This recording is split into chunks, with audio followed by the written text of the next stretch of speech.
আপনি যদি আজ সময় মতো না আসতেন তাহলে যে আজ কি হতো। আসলে বাবা, সবই নিয়তি। জীবনে কখন কি ঘটবে তা কেউই জানে না। আচ্ছা, আপনার সাথে কি কখনো এমন কোনো ঘটনা ঘটেছে? হ্যাঁ, আমার নিজের জীবনেও কয়েকবার এমন ভৌতিক অভিজ্ঞতা হয়েছে। ঠিক কি হয়েছিল আপনার সাথে? আচ্ছা, তোমাকে বরং একটা ঘটনা বলি। তখন সময়টি ছিল ফাল্গুনের প্রায় শেষের দিকে। একটানা বেশ কয়েকদিন প্রচন্ড গরমের পর শুরু হলো বৃষ্টি। আর সেই বৃষ্টির ফোঁটা যেন থামছেই না। সারাদিন বৃষ্টির পর বৃষ্টি। বিকালের দিকে একটু বৃষ্টি থেমেছিল। তখনই বেরিয়েছিলাম চেম্বারের দিকে। বেশ কয়েকদিন ধরে চেম্বারে যাওয়া হয় না। আসলে জমির কাগজপত্র নিয়ে একটু ঝামেলা হয়েছিল। সেটা ঠিক করানোর জন্যই গঞ্জে গিয়েছিলাম। সে কি আর একটু আধটু কাজ? এই দপ্তর থেকে ওই দপ্তর ঘুরতে ঘুরতে আমার বেশ কয়েকটা দিন কেটে যায়। যাই হোক, শেষমেশ সব কাজ মিটিয়ে তবেই এই গ্রামে ফিরেছিলাম। বৃষ্টি কম থাকতে থাকতে তো চেম্বারে পৌঁছে গেলাম। কিন্তু কিছুক্ষণ পর আরো জোরে বৃষ্টি শুরু হলো। এই দুর্যোগের মধ্যে মনে হয় আজ আর কোনো রোগী আসবে না। এর চেয়ে বরং বাড়িতে থাকলেই ভালো হতো। কি আর করা, এসে যখন পড়েছি তখন সন্ধ্যা পর্যন্ত না হয় দেখি। যদি কেউ আসে তো আসলো, আর না আসলে বাড়ি ফিরে যাব। ততক্ষণে যদি আকাশের অবস্থা একটু ভালো হয়। অপেক্ষা করতে করতে বেশ কিছু সময় কেটে গিয়েছে। কোনো রোগীর দেখা পেলাম না। অবশ্য এমন দুর্যোগপূর্ণ রাতে কেই বা আসবে? আর বৃষ্টিও তাড়াতাড়ি থামবে বলে মনে হয় না। শুধু শুধু বসে থেকে মশার কামড় খেয়ে কি লাভ? ভাবলাম আজ বরং বাড়ি ফিরে যাই। ঠিক তখনই কেউ একজন দরজায় ঠক ঠক শব্দ করে বলল,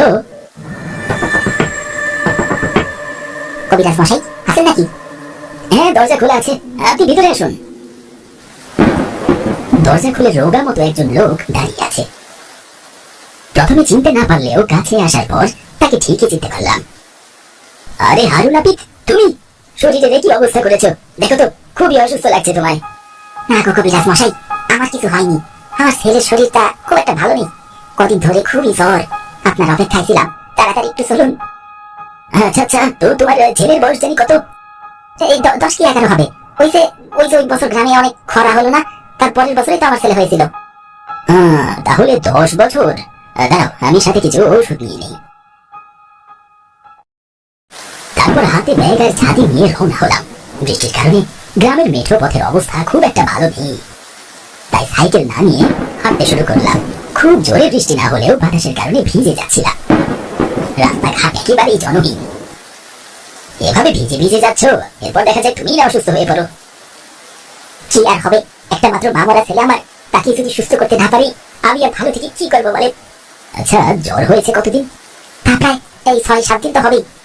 আরে বলো কি, এতদিন কিছু না করে বসে রয়েছো? আমি বাড়ি ছিলাম না দেখে শহরে তো নিয়ে যেতে পারতে।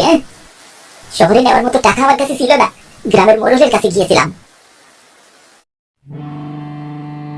বলছি, আমার ছেলেটার শরীর বড্ড খারাপ, জ্বর কমছেই না। যদি কিছু টাকা ধার দিতেন তাহলে একটু শহরে নিয়ে যেতে পারতাম। আহা, এ বয়সে ছেলেপুলেদের সামান্য জ্বর হলে তেমন কিছুই হয় না। আমাদের গ্রামের কবিরাজ তো ভালো ওষুধ দেয়। তার কাছে যাচ্ছ না কেন? কবিরাজ মশাই বাড়িতে নেই, কি একটা কাজে যেন শহরে গিয়েছে। ও চিন্তা করো না, তাড়াতাড়ি চলেই আসবে। ভালো কথা। শুনেছি লেবুতলার ওই ফকির বাবার ফুটেও নাকি ভালো কাজ হয়। তার কাছেও তো নিয়ে যেতে পারতে। ওর মতো খারাপ লোকের কাছে সাহায্য চাওয়াই ভুল। যাই হোক, আগে দেখি তোমার ছেলের কি অবস্থা। আমার পক্ষে যতটুকু সম্ভব আমি করব। হাঁটতে হাঁটতে কিছু সময় পর হারুন নাপিতের বাড়ি পৌঁছে গেলাম। তখন চারিদিকে অন্ধকার হতে শুরু করেছে। জায়গাটি আমার খুব চেনা হলেও এই বাড়িতে আগে কখনোই আসা হয়নি। বাড়ির ভিতরে গিয়ে দেখলাম একেবারে অন্ধকার আচ্ছন্ন, কোথাও কোনো আলো দেখতে পেলাম না। ওই ঘরে আমার ছেলে শুয়ে আছে, আপনি যান, আমি আসছি। ঘরের ভিতরে গিয়ে দেখলাম খাটের উপরে পা থেকে মাথা পর্যন্ত চাদরে ঢেকে একটি ছেলে শুয়ে আছে। আমি খাটের পাশে রাখা চেয়ারে গিয়ে বসলাম। আহা, অসুস্থ মানুষের ঘরে একটু আলো বাতাসেরও দরকার আছে, এভাবে অন্ধকার করে রাখা ঠিক নয়। আমি আলো আনতেছি। দেখি খোকা, তোমার হাতটা একটু দেখি। কোনো সাড়া পেলাম না, মনে হয় জ্বরে খুবই দুর্বল হয়ে পড়েছে। চাদরের নিচ থেকে হাতটা বের করতে গিয়ে মনে হলো আমি যেন এক বরফের টুকরো স্পর্শ করলাম। তাড়াতাড়ি ব্যাগ থেকে টর্চ বের করে চাদর সরিয়ে খাটের উপর টর্চের আলো মেরে দেখলাম, কিন্তু এ কোনো জীবিত মানুষের শরীর নয়, বরং বেশ কিছুদিনের মৃত কঙ্কাল সার একটি শরীর পড়ে আছে খাটের উপর। কি হলো কবিতা মশাই, কেমন দেখলেন আমার ছেলেকে? এইসব কি? তোমার ছেলের এরকম অবস্থা কিভাবে হলো? এতদিন ধরে আপনাকে খুঁজে পেলাম না, আর এখন বলছেন কি হয়েছে আমার ছেলের? বাবা, তুমি কি বলেছিলে কবিরাজ আসলে আমি ঠিক হয়ে যাব? কবিরাজ কি এখনো আসেনি? এই অসহ্য যন্ত্রণা আমি আর সহ্য করতে পারছি না। এই তো বাবা, কবিরাজ চলে এসেছে। আপনি আপনি দাঁড়িয়ে দাঁড়িয়ে কি দেখেন? আমার ছেলেটাকে দেখুন, ওকে সুস্থ করে দিন। আমার সমস্ত শরীর কেমন যেন অবশ হয়ে আসছে। হাত থেকে টর্চটা মাটিতে পড়ে গেল। যখন নিচ থেকে টর্চ তুলছিলাম তখন হঠাৎ ঘরের একদিকে আলো পড়তেই দেখলাম হারুন আবিদের মৃত দেহটা পড়ে আছে ঘরের এক কোণায়। এদিকে আমি যেন নিজের চোখকেই বিশ্বাস করতে পারছিলাম না।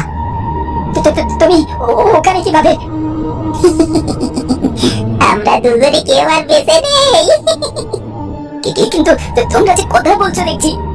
কেন, শুধু কি জীবিত মানুষেরাই কথা বলে নাকি? মৃতরাও যে কথা বলে। অট্ট হাসিতে চারদিকের বাতাস কেমন যেন ভারী হয়ে আসছিল। দুটো ধীরে ধীরে ঝাপসা হয়ে আসছিল। জ্ঞান হারিয়ে সঙ্গে সঙ্গে আমি মাটিতে পড়ে গেলাম। তারপর কি হয়েছিল আপনার সাথে? জ্ঞান ফিরেছিল পরদিন সকালে। উঠে দেখলাম আমি ওই বাড়িতেই পড়ে আছি, কিন্তু কোথায় হারুন আবির আর কোথায় বা তার ছেলে? ঘরে কেউই নেই। ধীরে ধীরে ঘর থেকে বাইরে বের হলাম, তখন চারিদিকে ভোরের আলোয় আলোকিত হতে শুরু করেছে। কিছুক্ষণের মধ্যেই রাস্তায় লোকজনের চলাচল শুরু হবে। একাধিক প্রশ্ন আর বিস্ময়ের সাথে বাড়ির দিকে যেতে লাগলাম। আমার সমস্ত গায়ে তখন মাটি কাদা লেগে আছে। তখনই হঠাৎ পিছনে কে যেন ডাকলো আমায়। আরে কবিরাজ মশাই যে, এ কি অবস্থা আপনার? কোথায় পড়ে গিয়েছিলেন আপনি? কে কে কে? ও তুমি? আচ্ছা, ওই হারুন আবিদের কি হয়েছে বলতে পারো? ওর বাড়িতে কেউই নেই কেন? সে বড়ই দুঃখের কথা। এই তো 2 দিন আগেই হারুন আবিদ আর তার ছেলে দুজনেই মারা গিয়েছে।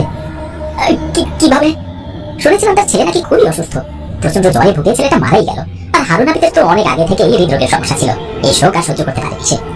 আপনাকে অনেক খুঁজেছিল, কিন্তু আপনাকে তো আর পাইনি দাদা। আপনি শহর থেকে ফিরেছেন কিনা সে খোঁজ নেওয়ার জন্য রোজ 2 বেলা করে আপনার বাড়ি যেত। আচ্ছা, আর কি কখনো তাদের দেখা পেয়েছিলেন আপনি? না, সেদিনের পর আর কখনো তাদের দেখা পাইনি। এসব ঘটনা আমি গ্রামের কাউকেই বলিনি। কেন কেন বলেননি? বললে কি তারা আর ফিরে আসতো? বরং সবাই আরো ভয় পেয়ে যেত, নানান গুজব ছড়াতো চারিদিকে। তারা তো আমার বা অন্য কারোর কোনো ক্ষতিও করেনি। সেটা আপনি ঠিকই বলেছেন। আসলে মানুষের জীবন বড়ই বিচিত্র।